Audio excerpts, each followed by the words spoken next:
So I've been rereading TFIOS the last few days because I passed The Fault in Our Stars by John Green, along with the entire John Green box set, Will Grayson, and Perks of Being a Wallflower, to my cousin C, because I knew he'd appreciate those books, and he does, so awesome.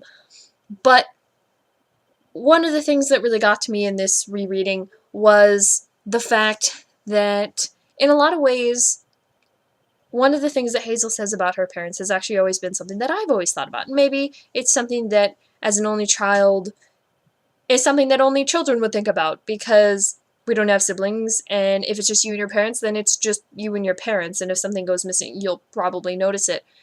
But in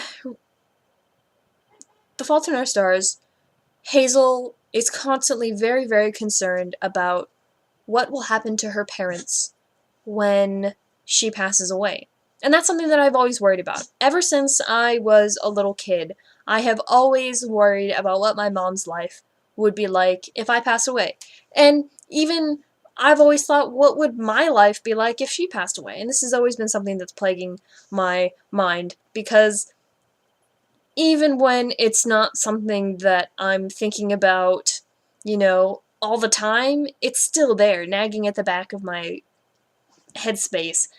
And this is probably because C and I have two cousins that are terminally ill from a disorder that they have from birth.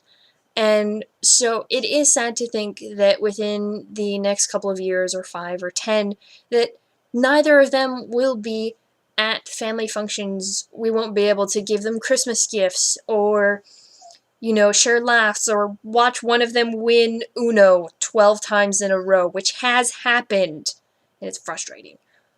But the thing is getting that phone call about one of them has actually always worried me. Ever since I got my first cell phone in junior high, that has always been my biggest fear. And I don't necessarily know why, and some of it could be because they lived here in our house, and they're like brothers to me, because they're so awesome and cool and smart. And it's just frustrating that sometimes when I get really good news in a phone call, like someone offering me a job, or Microsoft being like, hey, do you want to come game test a new game and not talk about it to people? And while, yes, that is certainly good news, sometimes when I am in that worry sort of stage in my brain, that is not the news I want to hear necessarily. It's almost like I'm anticipating that phone call, and I've been anticipating this phone call since I was, like, 10 or something. So, I mean, this has been nearly 13 years of me being concerned about this call that, is going to take time to ever actually be on my phone. And so, I don't necessarily know why this is something that I always think of, but TFIOS has always done a really good job of, making me realize stuff like that, and that, I don't know.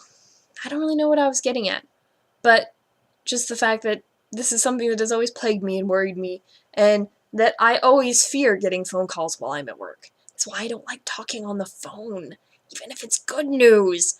So, anyway, I don't know what this says, but have a great week, stay excellent, and don't forget to be awesome.